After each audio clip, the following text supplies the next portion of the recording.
So can you just say something?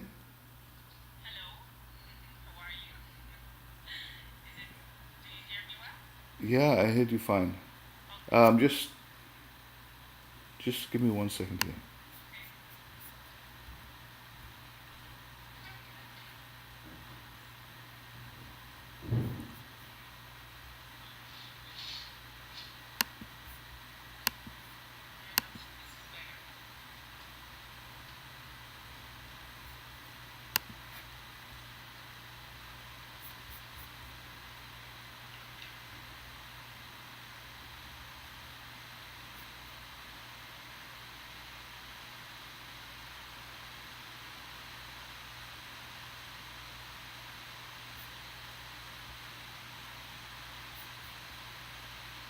I think it's okay.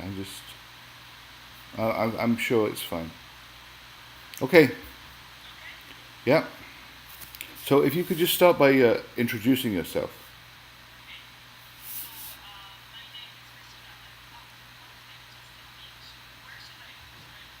Yeah, that's fine. Yeah. Yeah, it's perfect. Actually, for you, it comes very well. Sometimes when people are looking, it seems they're looking somewhere else because the cameras, but this, for your angle, is very good.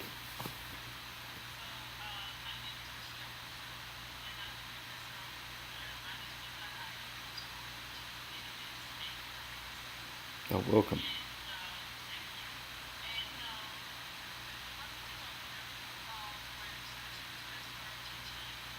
No, not specifically. I think, I mean, you can bring some of those things into the paper, but this is very specifically about. No,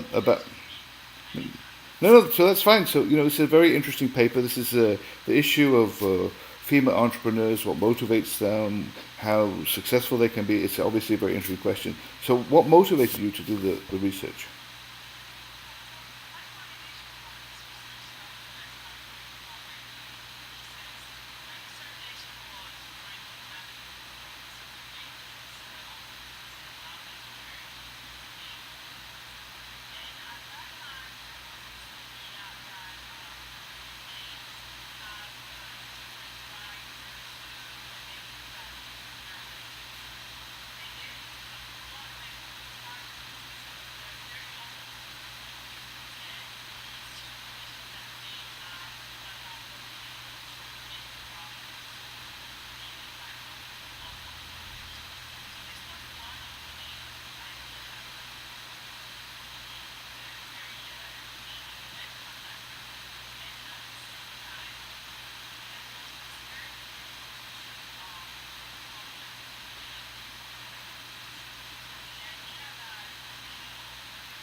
Okay, so obviously it's an interesting topic, and we'll talk later about implications for the research. But can you tell me, what were the research questions? How did you do the research? How did you gather the data?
And how did you gather the data?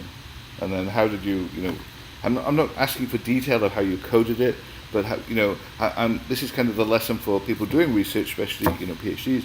So how did you gather the data, and then how did you kind of sort out from those, I think you did interviews, right? Yeah, so how do you sort out, so it's always a challenge for people, how do you tease out from interviews data that actually can be then reported? So can you just tell a little bit about that? Not too much detail, but just a little bit.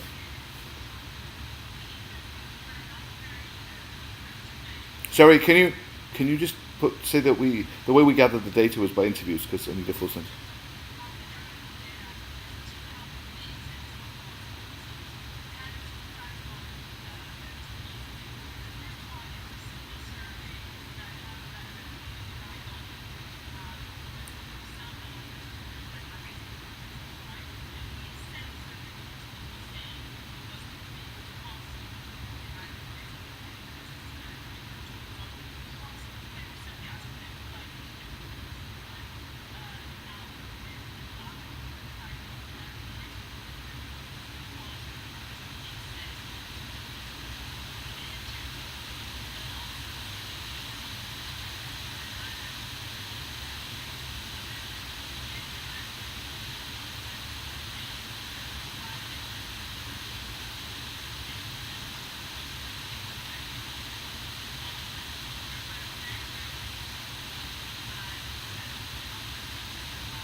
It's often difficult to get information about failure.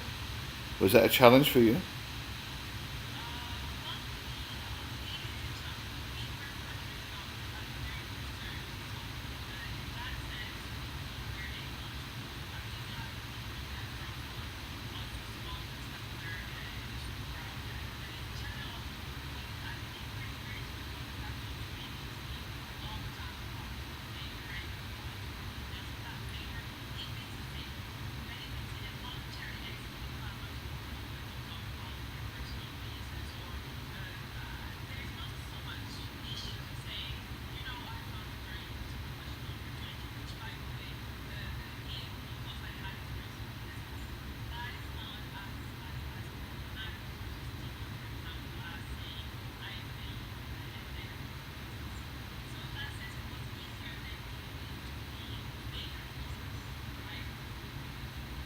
Okay. I mean, it's very interesting because I know Dean talks a lot about failure, and there's a paper by Smita Singh in New Zealand about the stigma of failure, and that therefore people don't fail fast enough, and they should fail faster, but they put it off because it's got social stigma. So it's kind of interesting. And then so my area is entrepreneurial engineering. So I find a lot of inspiration from the more experimental approach of engineering. So, for example, and I quoted this in class yesterday, so it's new, but one of the things that Edison always said when he was being a prolific inventor was, actually, the reason I'm successful is because I have more failures than anybody else. And he said, my goal is to do as many experiments in a day as possible, and then learn from those, and then do some more the next day. And it's kind of interesting that we don't really apply that as much to entrepreneurship.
Okay, so I have to. So do you talk about escalation of commitment in the paper? Okay. Okay. Yeah.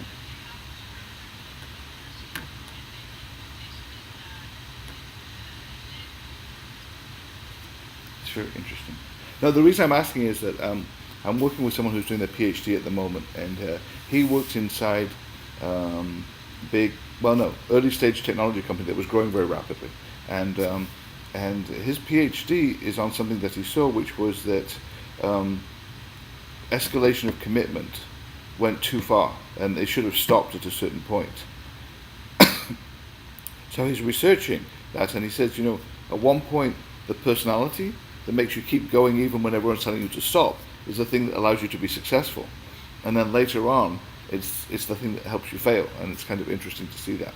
And I had personal experience of that because there's a company, there's the smartphone company, BlackBerry or RIM, and they were a startup out of Waterloo. I know the people there that started it very much, and he was Mike Lazaridis was a technical person, right? I mean, he did his PhD in technology, and he wrote half the patents in the company. And when we said to him, you have to adapt, like put Android on the phone, etc., he said, but the technology is not as good as my technology. And he couldn't get past the point that it may not be the best technology that wins. He couldn't get past that. Yet, if you go 5 years earlier, his perseverance to keep going when everyone else was trying to shut him down was the thing that made him successful, so it was interesting. So let me ask you about. I want to ask you one final question about not about the paper, but about some of the stuff, other things you do. But for the paper, what are the implications for your research? What are the implications for women entrepreneurs, people working with women entrepreneurs, people funding women entrepreneurs, policy? What are the implications? Sorry, can you do a full sentence? Yeah.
Yeah, it's fun. It's funny. You're absolutely right because we talk about a lot of this as more of a science. We try to make it more of a science, but one of the things I was doing some advice for the Canadian government, and they said, we have this town Ottawa, which is the capital, and we have this very successful company Nortel, and but we have no entrepreneur activity.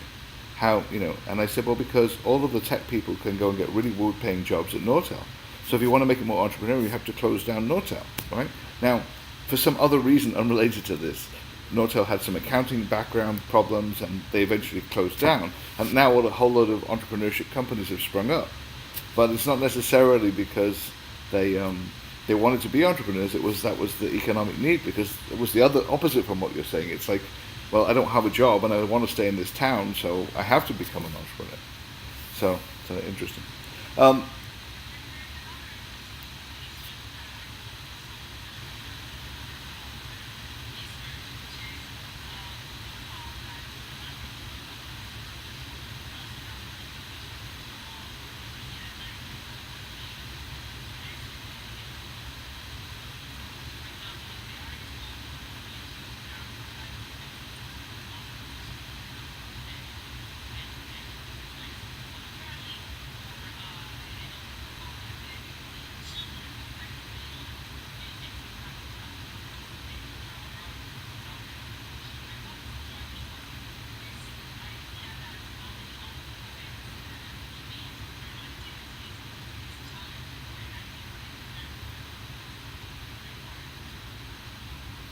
Wonderful. Thank you. That's great.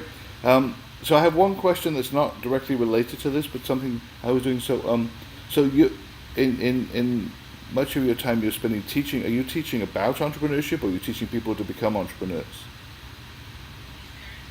Oh yeah. So if I was to describe it to you, if you do, both my parents are doctors, right? So I use a medical analogy a lot. Um, you can study epidemiology, right, which is the spread of diseases. It's a phenomenon. You can see it. You can see things. You can say at a macro level what happens, what influences the spread. This is the study of entrepreneurship. It's a study of.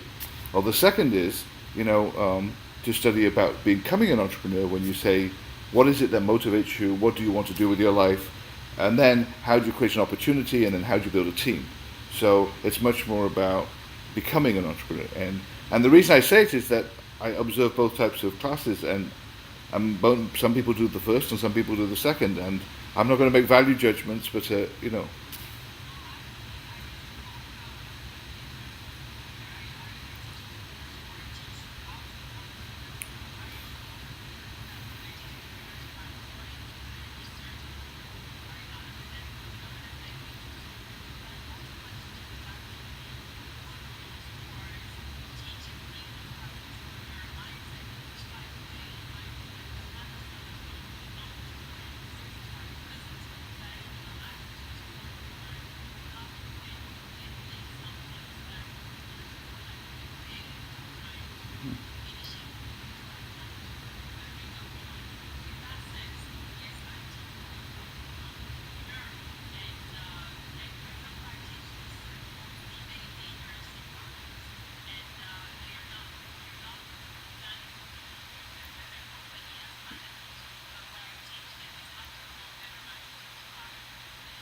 okay, so I'm going to ask you. So first of all, I absolutely understand that, and I absolutely agree with you that teaching people.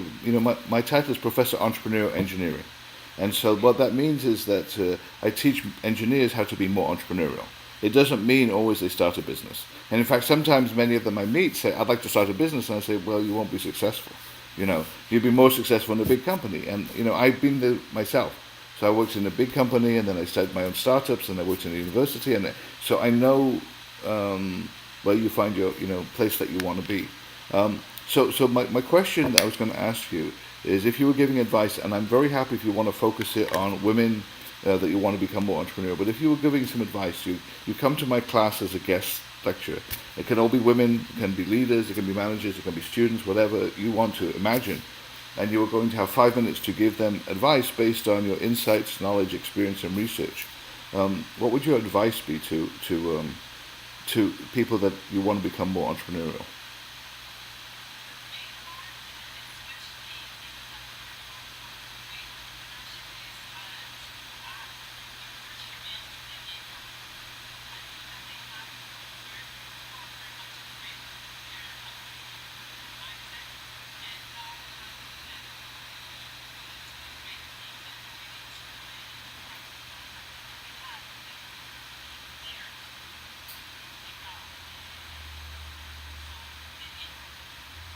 And have you got any ideas or suggestions, approaches, insight stories that might help them do that? Because if you said to me, deviate from the norm, I go, okay, now what next? What do I? Yeah, I understand what you just said, and I understand why it's a problem. But have you got some suggestions how I go from being norm, governed by the norm, to deviate from the norm?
I think that's really interesting. So, are you familiar with the 30 circle test or quiz? So it's you can look it up online. It's 30 circles. It's by IDEO talk about it. IDEO from California. But I used it in my class yesterday. So I give the students 30 circles, 6 by 5 circles, and I tell them that they have 3 minutes to fill the circles.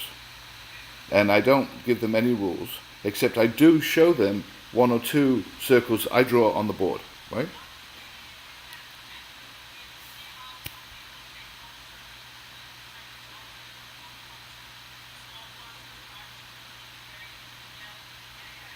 But it's really good because, so I said, did anyone put the same thing in every circle? And no one did. So I said, but what's wrong with that? And then I said, did anyone copy my circles? And 3 or 4 people did, but most of the students didn't copy them. Very few of them drew outside the circle, so a sun with beams coming out or something. And then very, very few connected 2 circles together, right? And I said, the difference between what each person has done, because they were standing up and showing people what they'd done, right, is that you assumed constraints that I didn't give you. You were constrained internally in your head, right? And we have to remove those constraints if you want to create new things and do things new. So it was really good. It lasted about 15 minutes, the whole exercise, but it was, I think it woke up the students. So it's an interesting one, but it's the same point that you're making is don't always be conditioned by what you think people expect. Maybe there are ways to get them to think outside, not outside the box. I mean, I kept saying outside the box, but outside the circle in this case. Okay. Well, that's wonderful. Well, thank you very much. By the way, did you come to Vancouver? Oh, okay. No, it's fine. I'm sorry. I was going to say that if you've been there, I'm sorry we missed you. But we actually caught up with about 8 or 10 people. Unfortunately, I haven't got the editing done yet, but that's because we have a film school at my university, and term just started. And so I have students from the film school who are getting ready, but trying to get them the first week of term is just crazy. So I'm doing...